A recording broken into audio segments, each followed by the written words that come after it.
Okay, so Patcher's Playground, episode 16. Okay, so this is a Sicilian. Like I said, it's not really a Najdorf because black played 2 knight c6 instead of 2 d6. Usually the knight would still be on b8. But it is a line. So bishop e2, queen c7, castle e6, bishop e3, bishop b4. Okay. So this is actually a fairly theoretical position. So I'll test you theory hounds.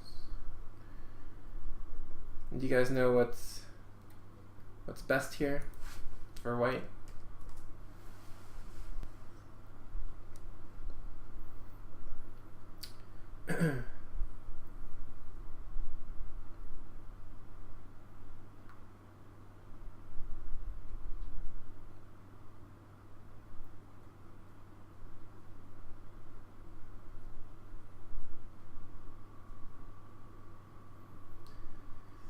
So the best move for white in this position is to play knight a4.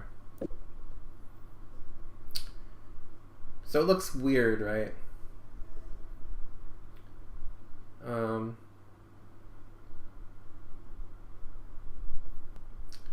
But the point is that after bishop e7, whoops, not bishop e6, bishop e7, take, knight b6, rook b8, take, and then something takes. White has a slight plus. 2 bishops. Black has, 2 central pawns, but white has slightly better development. So, and then the move knight takes e4 is, I believe, a mistake, because after knight takes c6, no matter which way black takes, queen d4 will fork some things.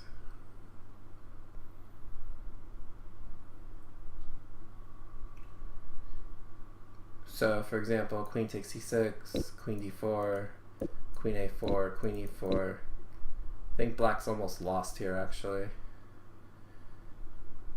because it's hard to actually get out of this pin.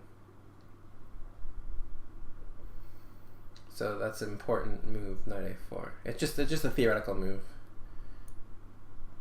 But unfortunately, in this position, white played the move bishop f3, which at the very least looks awkward, because, oftentimes this f pawn in the Sicilian wants to have the ability to move forward.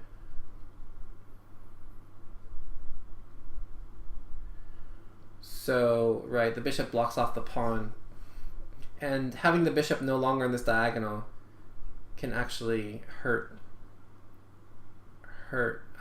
white, because sometimes black will either play knight e5 or knight a5 into c4, and not having this diagonal covered can hurt white. So I think white was just trying to overprotect this pawn, and so allow this type of idea and have this pawn defended. But it cuts off white's kingside play. But notice that after, like, say, take and take, okay, I mean, white has 2 bishops, but how can white ever play on the queen side with this type of pawn structure? So bishop f3 is an inaccuracy. But, I mean, even if white didn't know the opening theory, maybe a better try in this position would be something like simply f3.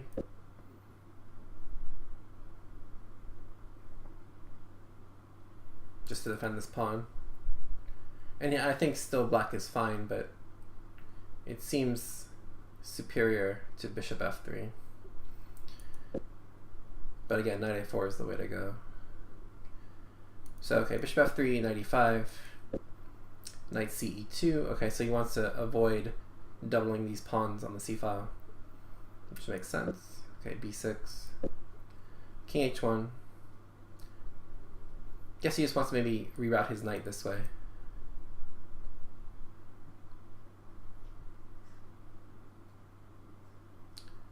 So yeah, if knight takes f3, you can even play gf and be okay. So bishop b7 to hit e4 again, knight g3 to defend it again, knight takes f3, g takes is fine, kind of shores up this pawn structure. Queen takes probably would have been fine too, but this is okay. Castle, bishop g5. Okay, so now white is trying to disrupt black's kingside pawn structure as well, force this knight to move or this bishop to retreat. So black retreats the bishop. Bishop e3, so now that the function is done, he won't retreats the bishop to e3. So black is fine here. I mean, white's pawn structure is a bit compromised. Black has two bishops. No real weaknesses for black. So black's fine, but white's not doing terribly. But all of a sudden now, white's getting some issues because of this diagonal. So white, by wasting time with this bishop g5 e3 thing, didn't really help his position at all, because now all of a sudden this pawn is getting hit, and taking this pawn looks really bad. Like this type of thing. I mean, it's playable, but these pawns look really, really ghastly. Okay, so white played queen d3 to defend. And now, do you guys see what black should do here to take advantage?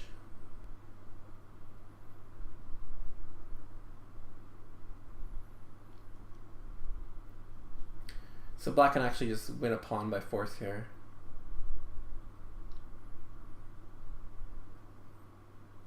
Probably even two, actually.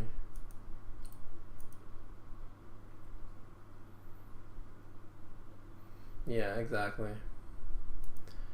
Very good, Higgs. Very good. So yeah, pawn takes pawn, pawn takes pawn, rook d8. So now notice the threat is to play e5. And there's actually only one way to stop that, which is to get this queen out of the pin. So queen only has a couple of squares to get out of the pin, e2 as good as any. And then knight takes e4, knight takes e4, bishop takes e4, f3, bishop g6, and this is just miserable. These pawns are weak. This pawn is a target. This bishop is nice. This bishop's going to get active on d6 soon. And this is almost hopeless for white. But okay, black missed this and played e5 instead. So now knight f5, pawn takes, rook d8, queen c3. And actually white is suddenly okay. White is suddenly okay. Because now this bishop is falling if queen takes queen. So he has no time to take this pawn, and then white can defend with f3. That wasn't me. It's Patzer's playground, so the identity of the Patzer remains unknown. Okay, so queen takes, knight takes e7, take on c3. Okay, so now there's no time to take here. So he takes on e7, take on b6. It's fine too. Because again, no time to take on e4 because this is hanging. So rook d2. Okay, so what should white play here?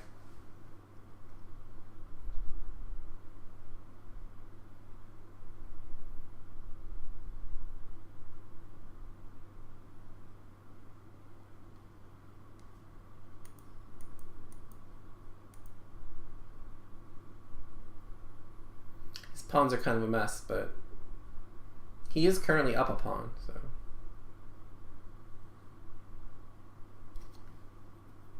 Unfortunately, a couple of them are hanging. This one's hanging and this one's hanging. So which one, if any, should he save? And how?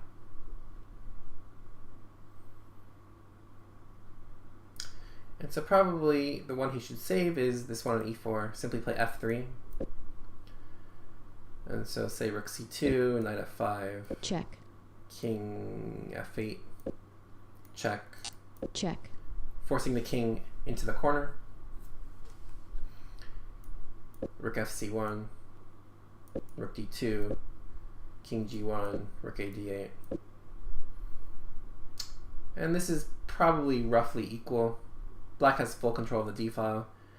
But notice that white is actually the only one with the passed pawn. And this bishop is not very good. So it's actually roughly equal. It's hard for black to take advantage of the fact that he has the open file. Because if he ever tries to double on the 7th rank, white will challenge the d-file immediately and gain counterplay. So this is probably white's best bet. Check. But he plays a check first, which is incorrect because... why?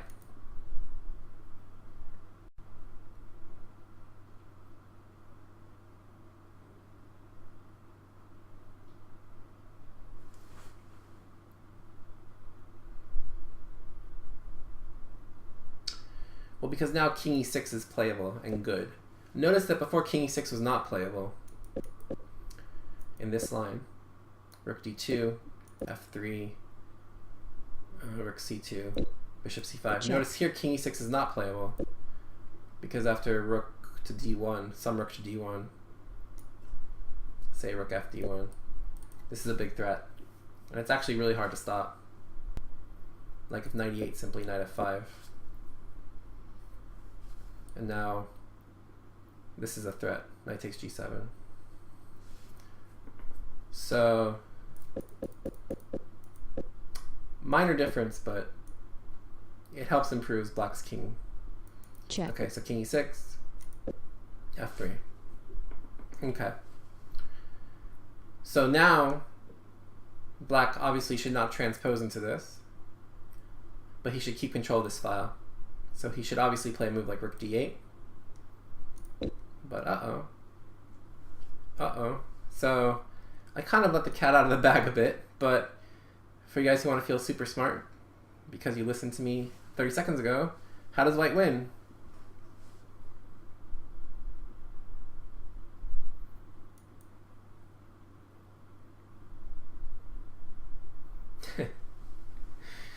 So Higgs gets a gold star for paying attention. Mini.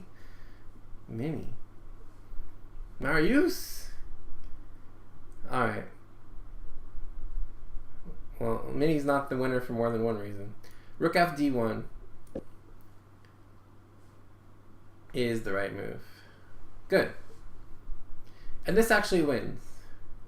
This actually wins. So 98. And now, do you guys know what the best move is here?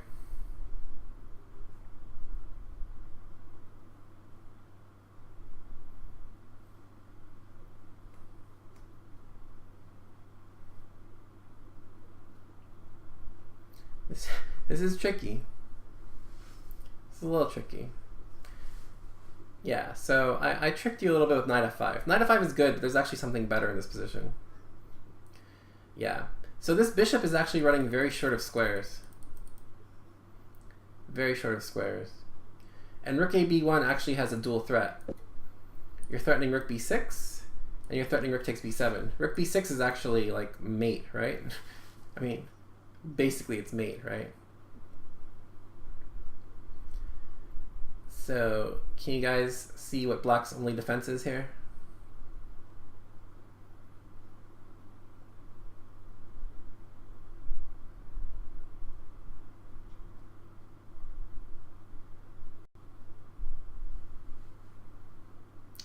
Right, so rook c8 is forced. Good. Okay, now do you see how white wins?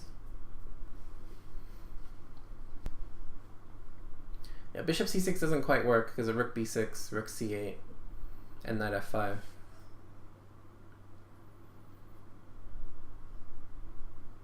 But rook c8 does kind of work. So rook c8, and then how does white win here?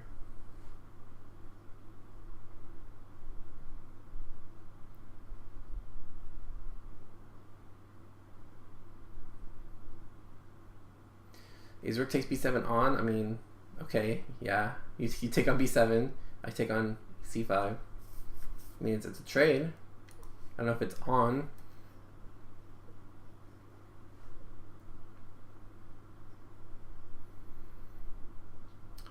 So you have to be careful. Have to be careful. There are a lot of tempting options here. But yeah, rook takes b7, rook takes c5, and now what's the move here?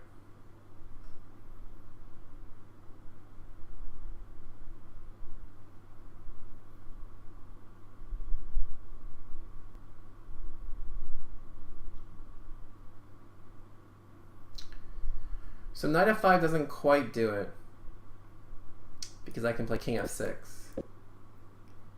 and my king gets out.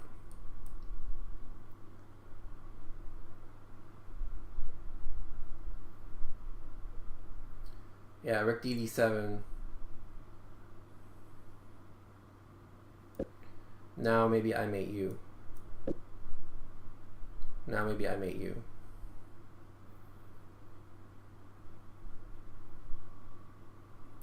If rook takes f7, rook takes c3, and now maybe I mate you.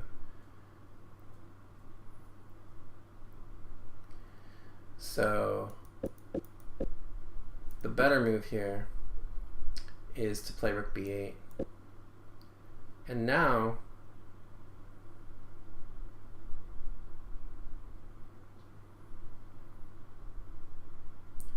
amazingly enough, this knight is stuck.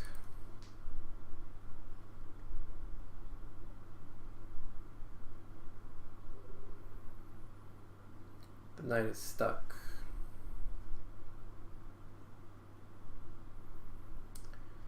Because if the knight moves, simply mate in 13.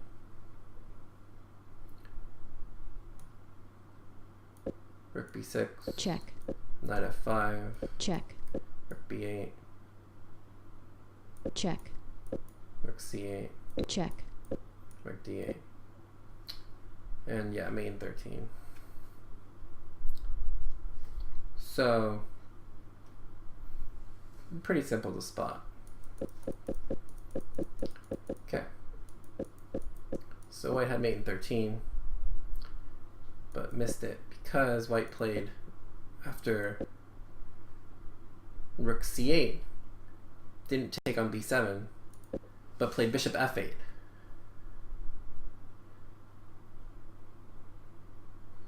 So he wanted to be greedy and keep his bishop. But unfortunately, this only leads to a draw. So what should black play here? He only has one move.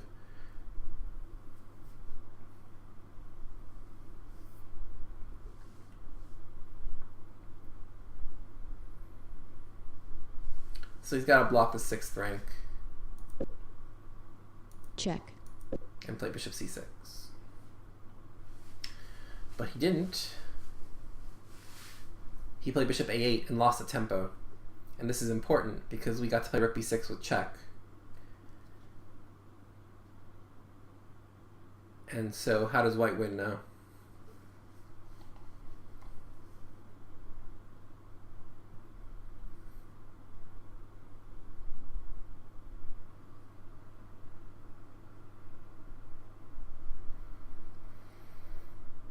So white can play the strong move, knight f5, which looks like it might threaten a move like knight takes g7, with the idea if knight takes g7, rook d6 is mate. But it's actually threatening knight e7, which simply wins a piece because of this fork. So, you know, say you play like h6 or something silly. Okay, so take, oops. So take, checkmate. Mate, but I don't have to take back, I can move my king. But on h6, I simply play knight e7 and win material. So knight f5 would have won material. But knight h5 is not quite as strong. Because this knight takes g7 isn't an actual threat. And if black finds an accurate move here, black's actually better. And so black should play f5 here to create a flight square for his king. And so after knight takes g7, check. Play king f7, knight takes e8, king takes e8, bishop b4, a5, bishop takes a5, rook takes a2. And here black's better because this is falling.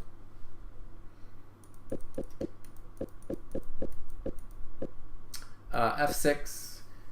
I guess the point is you want to attack this pawn. Because at the end, that e4 pawn is falling. It's not the same. Here it's just more drawish, right? Because now knight g6, king f7, knight e8, king e8, bishop b4, a5 take here. It's not quite the same, right? Because now probably black's slightly worse. But okay, in any case, black played g6. So how does white win now? How does white win now?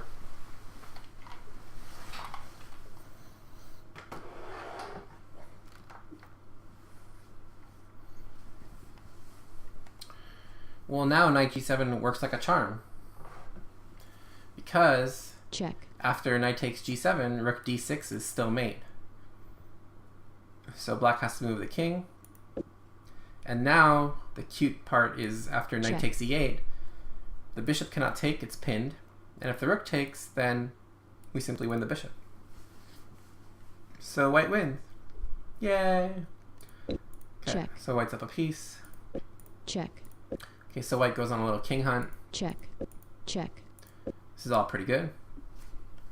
And now white can simply just capture a pawn on f7, followed up with capturing a pawn on h7 maybe, then maybe capture on g6. Just simple chess.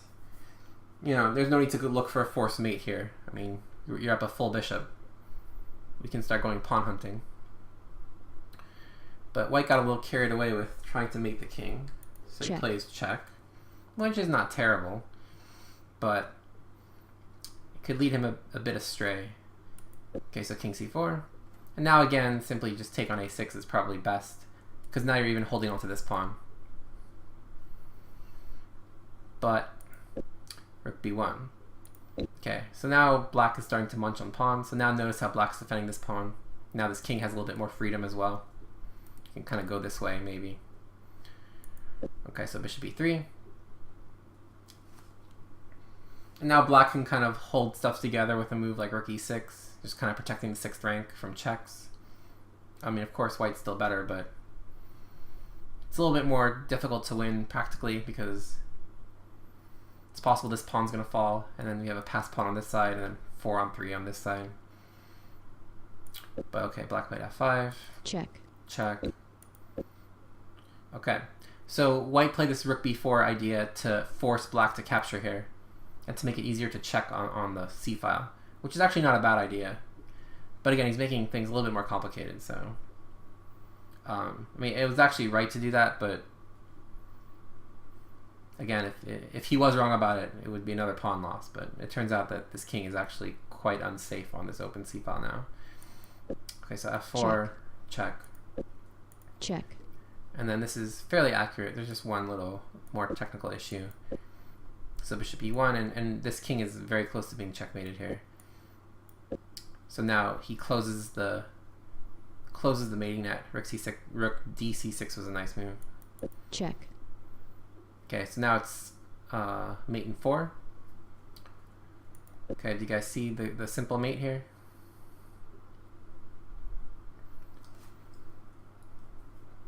Do you guys see mate in 3?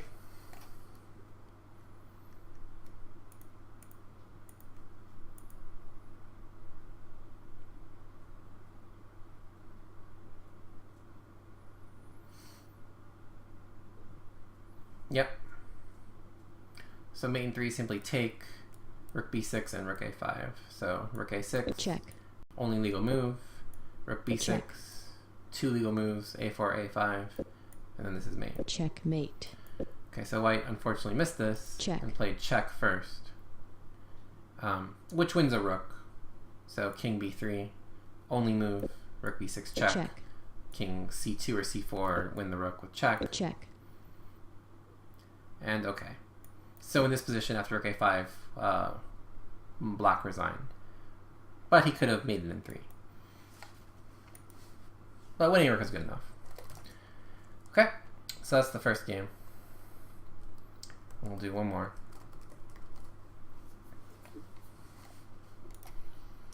Okay.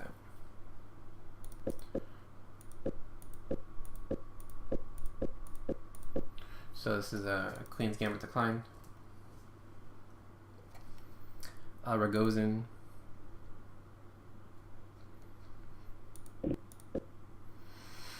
Okay, so do you guys know what the main moves are in this position? For you Nimzo aficionados. So it actually transposed from a Queen's Gambit decline to a Nimzo after Bishop b4. And e3 and castle. So do Nimzo guys know what the moves are for black here? Yeah, so c5 is one move. And then you guys know what the other one is?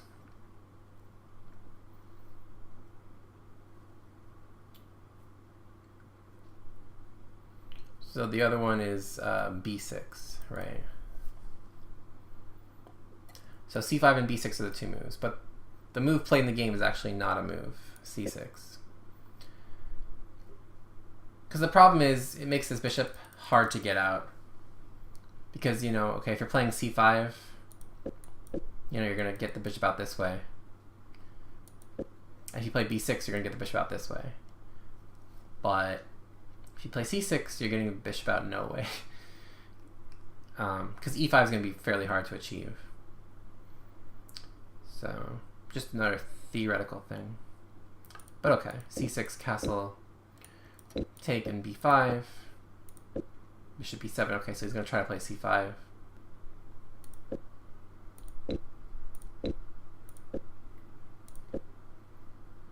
Okay, so what should black play here?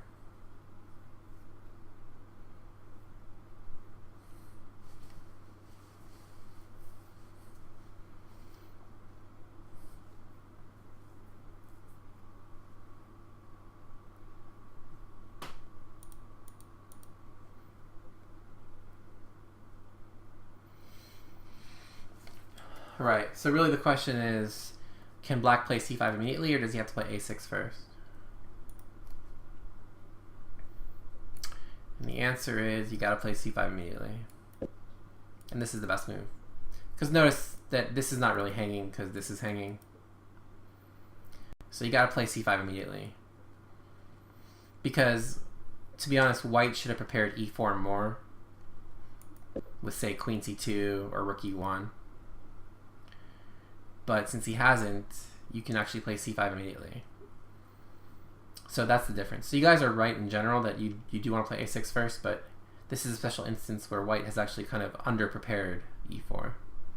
So after c5, rook e1, for example, now simply a move like bishop c6. It looks kind of awkward, but you're holding everything together and you're still keeping pressure on this. You do not want to play a move like c4, because notice how that creates weaknesses here. And you basically stymie your 3 pawns with his 2. So, you know, c4 looks like, oh, it's a good move to gain a tempo, chase the bishop away, but it's a very anti-positional move, because now this pawn center is going to be a real problem for you, and these pawns are not going anywhere anytime soon. And furthermore, this pawn on c3 is no longer a big target because you've locked the file. So, just a little warning there. But bishop c6, and you're actually holding stuff together. You don't necessarily want to come into a6. But, you know, bishop c6, you have ideas of maybe playing queen c7, queen b7, and battering on the file. But okay, c5 would have been correct. Black played h6, which doesn't really kind of gel with his plan of opening up this bishop's line. There's really no need to fear a bishop g5 or anything. I mean, his queen's probably not staying on d8 for very long anyway. So h6 is a bit of a wasted tempo. So bishop c2, rook e8. Okay, again, not really doing anything to further his advance of c5. Okay, now e5, too late. Knight d5, queen d3. Okay, threatening mate. So you gotta go knight f8. Okay, so let's turn the tables a little bit and ask, what should white do here?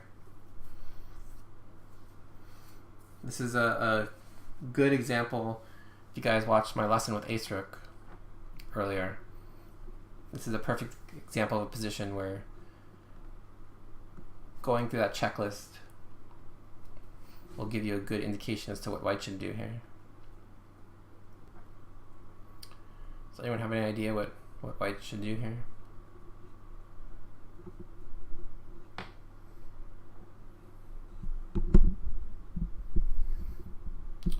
A4 and bishop A3. It's good. It's very good. But it's not great. The bishop is well posted on A3. I agree. But notice it's what I like to call a ghost bishop. It doesn't really do anything. Right. Exactly. So you want to get this guy here. So white's moves should be here, here, and here. So Zwish had the right idea that white's dark squares are weak.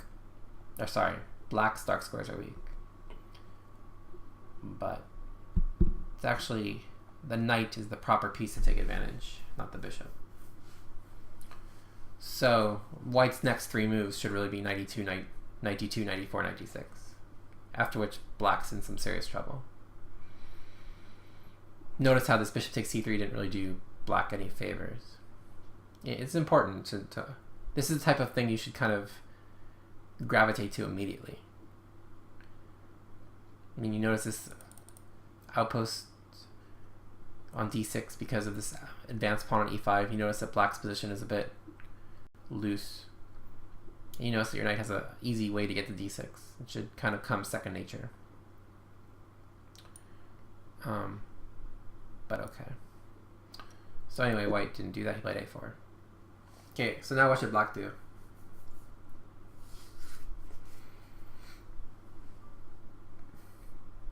So what's white threatening here?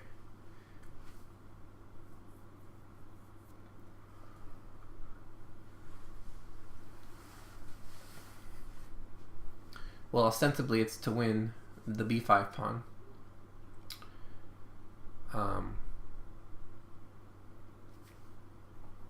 But notice that it's not like a super big threat. So there are ways we can kind of meet with a threat without actually defending the pawn. Like, for example, since white has to take twice on b5 to win the pawn, notice that like c3 is hanging. So if we simply like defend this bishop, for example, then after take, we can take on c3. So in that same vein, what black should do here is play a5. The point being that now we give our bishop this square a6. So now, for example, take, we have bishop a6, which wins material. And also, we're actually threatening to play b4 here and give ourselves a passed pawn, which is really nice. It's a typical Queen's Gambit idea. So a5 would have been a nice positional move, where we're kind of holding onto our pawn, but also having threats of our own. And also just opens up the scope for this bishop. Because again, c5 will be hard to achieve, because our knight's stuck on f8 because of this mate threat. Okay, so black played a6, unfortunately, which basically makes this bishop into a Nakamura bishop. If you guys remember the Korobov game where Nakamura lost. He lost because of a terrible bishop on b7. So I'm calling it the Nakamura bishop. Okay. But we notice this bishop is just terrible. Okay, so bishop a3. So this was Wish's idea. But again, notice it's not really doing all that much. Okay, he is threatening, I guess, bishop takes f8. But, I mean, you can play king takes, and you're sort of okay. I think black played g6 here to stop that. Okay, so g3 stop knight f4, I guess. Knight e7. And now, I mean, white can actually almost win by force here. And play this. So, I mean, this is really tough for black. Okay, knight h4, so he's thinking about attacking, but I mean, notice this pawn is offended a million times. So it's not really helping him. Knight f5, okay, it's a good move. Take, c4, trying to bust it wide open. Knight e6 to hit d4, bishop d6 to block, queen g5 to get some pseudo activity. Okay, so now, I mean, simply a move like rook f b1. And then, again, asking yourself what piece needs to be improved. This one, to go to f3, would be very strong because it creates a pin, and now you're threatening all sorts of captures on b5. But rook fb1 first, because you play bishop d1 right away, now the rook is all of a sudden blocked off. So move order matters, but that idea would be very strong. Okay, but he took instead, took, and now a bishop b3 seems reasonable. Yeah, this is a nice pawn chain. Even the bishop is a big pawn here, but it's doing good work. Okay, but he took, which is a little weird, because after queen b6, now all of a sudden black is suddenly springing to life here. Notice that knight d4, queen d4, also simply queen b5, and black might be okay-ish. Okay, so rook d1, cb5, and now actually black is okay somehow, because this pawn is a passed pawn. And this bishop, notice it's actually not doing much. Like, it's active, but it's still technically bad. So notice white would have much preferred to have a knight here, but he exchanged his knight off because he played the stupid knight h4 instead of playing knight e2 to knight d2 to e4. Okay, so bishop b3, b4. Okay, so now he's trying to play rook a3, which is good. Rook f2, rook a3. And now white should carry through with his plan. He played rook f2 to blockade a check, and so he should play d5 here. And after knight d4, take, take, take, take. Rook d1 simply to block checks. And after rook d8, white should be doing better here, because this pawn is kind of blocked by this rook, and these two pawns are quite strong. And this rook is kind of out of play. So maybe like a rook c2 or rook a2 to a7 type idea. But okay, so white played rook a2, but now black is better. So do you guys see what black should play here?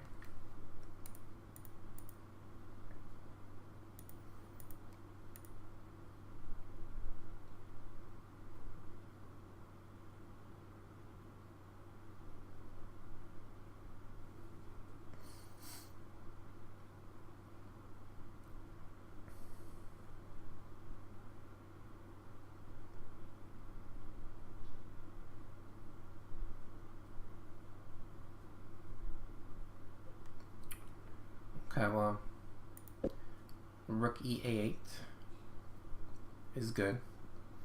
Yeah, notice the rook b3 doesn't quite work. Rook b3, queen b3, knight d4, queen e3 saves you, because if knight e2 I can play rook takes, and if knight f3 Check. I can play king f2, and I'm actually somehow safe. Just by the tip of my king, but I'm safe. It's a good idea. Keep it in mind, Yaron. Keep it in mind. Yeah. And if queen d4, Check. notice I can take on d4, then take on a3, and then take on d4, and you lose a piece. But no, rook e8 is good. Keeps the pressure, and now you're starting to win a piece. So take, take, queen c4, and now, Yerand? Yerand? Yerand? Black to play?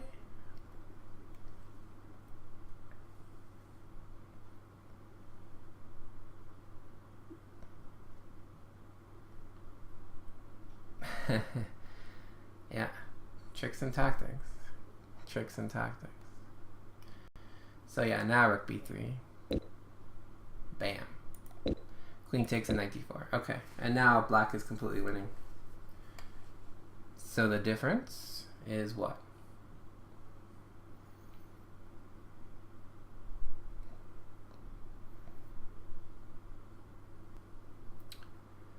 So white played queen takes b4. But say queen e3, for example. See how.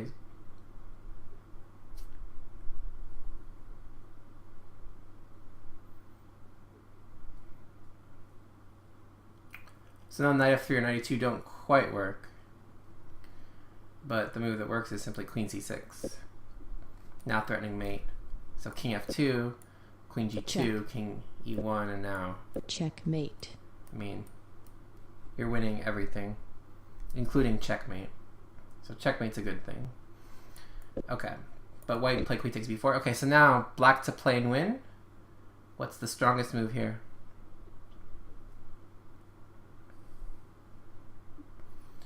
What is the strongest move here?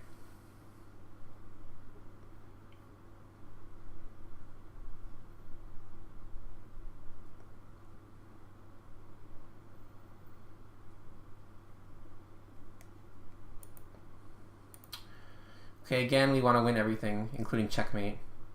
So the strongest move here is actually a double check. But which one? We got two to choose from. So we want to control as many squares as possible. So the right double check is knight f3. Check. Okay, so it's double check. So king is forced to move. So the king's got to go this way. If king here, for example, this is just hopeless, right?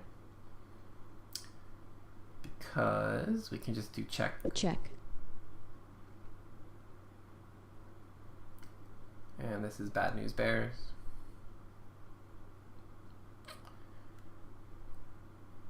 For actually, even this is probably stronger, I believe. Because then like check. Check. And this is just mate. Checkmate. So okay, knight f3. Check. So king f1 is pretty much forced. And now queen g1, Check. king e2 only move. Bishop a6. Check. Rook d3 only move. And now? And now? This is the tricky one.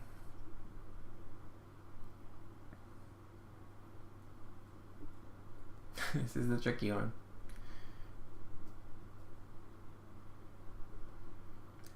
There's all sorts of goodies coming. But there's one that's goodier than the rest.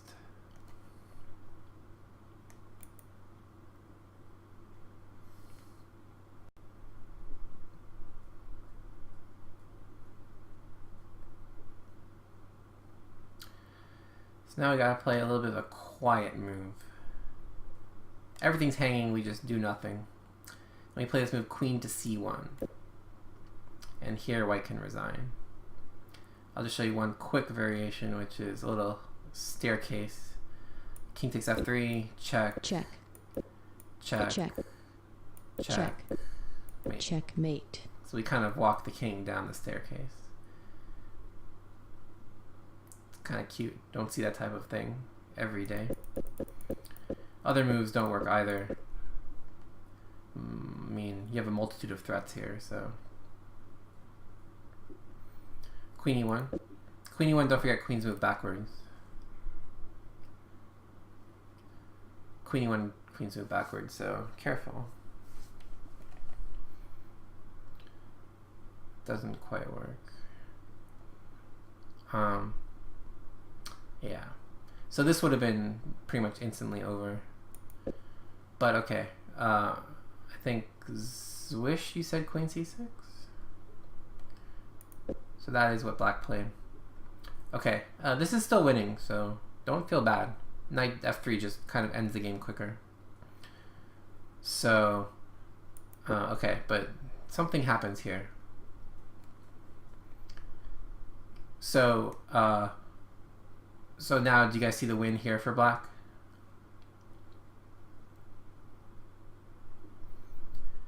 Again, this is somewhat tricky.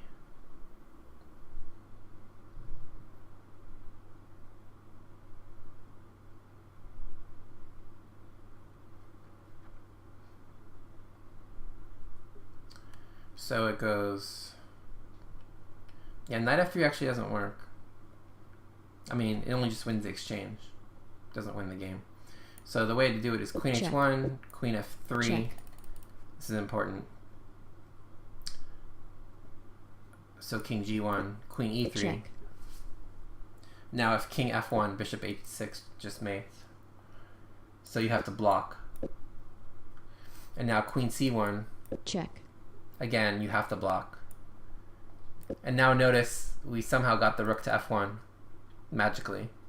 So now queen c6 mates. because queen g2 is unstoppable mate. So white would have to play queen takes b7 in this position, and we win. Because basically all we did was move the rook from d2 to f1, but by doing that we forced mate. So we kind of just did some sort of star pattern. So again, from this position we play h1 to f3 to e3 to c1 to c6. So kind of like a quarter of a star or something.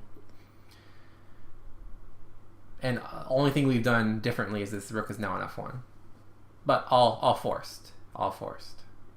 So that would have won the game quickly. But okay, white actually Check. or black actually played knight f3,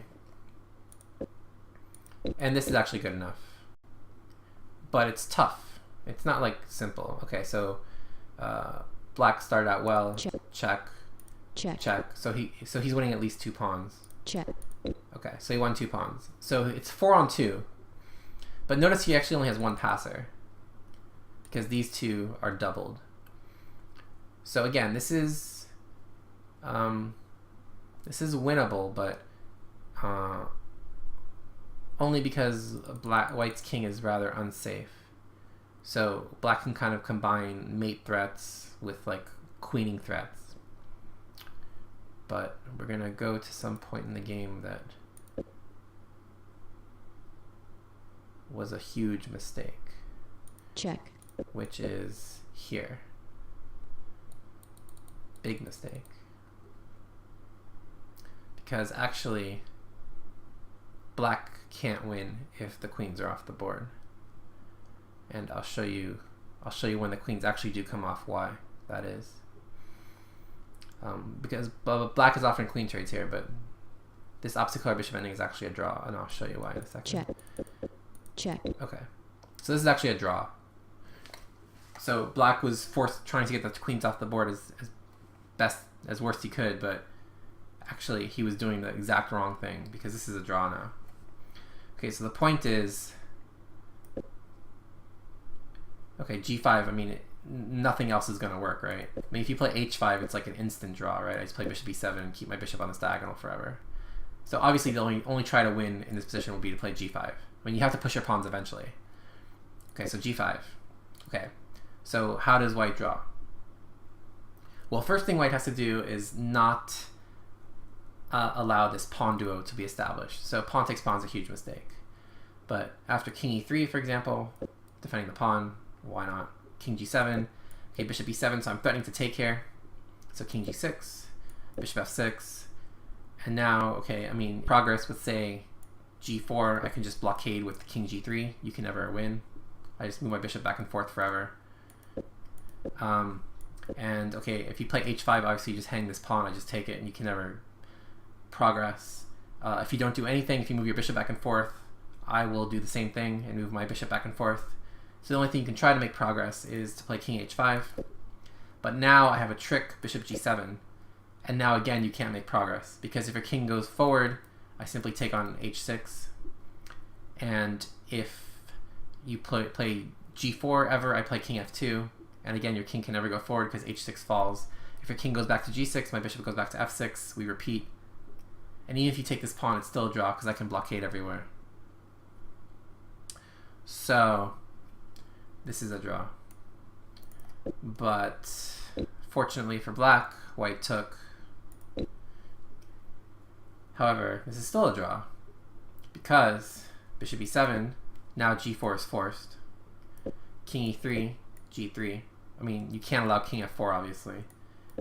Bishop c5, bishop e4, king f4, g2, and now just king g3, king g7, king f4, king g6, king g3, king h5. If you play king g5, I just check you. King h5, bishop e3, bishop c6, and still no progress. Just move my bishop back and forth forever because of these double pawns. I can just, even if you win this pawn, it's still a draw. I can just put a blockade up forever. So yeah, even if you remove this pawn from the board, this e5 pawn from the board, I just put my king on g1, And I just play bishop f2 forever. Nothing you can do. So, this is still a draw. Okay. But now, black wins. Because you had to play bishop e7 to force g4. Was the key point. Because now the problem is I can get my king to g6 in time, and I don't have to play g4. And if I don't have to play g4, I can play f4. And if I can play f4, I can play g4. If I can play g4, I can play g3. If I can play g3, I can play f3. If I can play f3, I can win. Because I have this extra pawn. Okay, so you can sack your bishop for these two, but this one will be left in the end. Does that make sense? So with this pawn on g4, you can never get these pawns on g3 and f3 together. But with these pawns on g5 and f5, you can get f4 and then g4 and then g3 and then f3 by force. Because your king will be involved the whole time. So I'll show you how that happens. King g7, king g6, this is all correct. Okay, king h5, good. Okay, I don't know why he moved away. I mean, he should be trying to get in front of the pawns, but it doesn't really matter. Okay, f4 was correct. King g4. King f5, this is all fine. g4, okay, notice how they're on the fourth now, so now g3 and f3 is unstoppable. So now g3, and now king g4, it doesn't really matter. f3, okay, so now the point is after f2, it's just a win, because after take, take, take, I just play king f5, king e5, and queen the f pawn. So f2 and black resign, or white resign, sorry. But some very shoddy endgame play by both players, because that endgame was actually a complete draw. And I don't think either player knew it at the time, because black was trying like crazy to trade queens, and that was actually the completely wrong thing to do. He needs to keep the queens on and just try to promote the h-pawn, because his king was actually quite safe. And the point was, if white's queen started getting frisky, black could create mate threats. So, combination of keeping white's queen in check with promoting the h-pawn should have won. So, there's your Patzer's Playground, episode 16.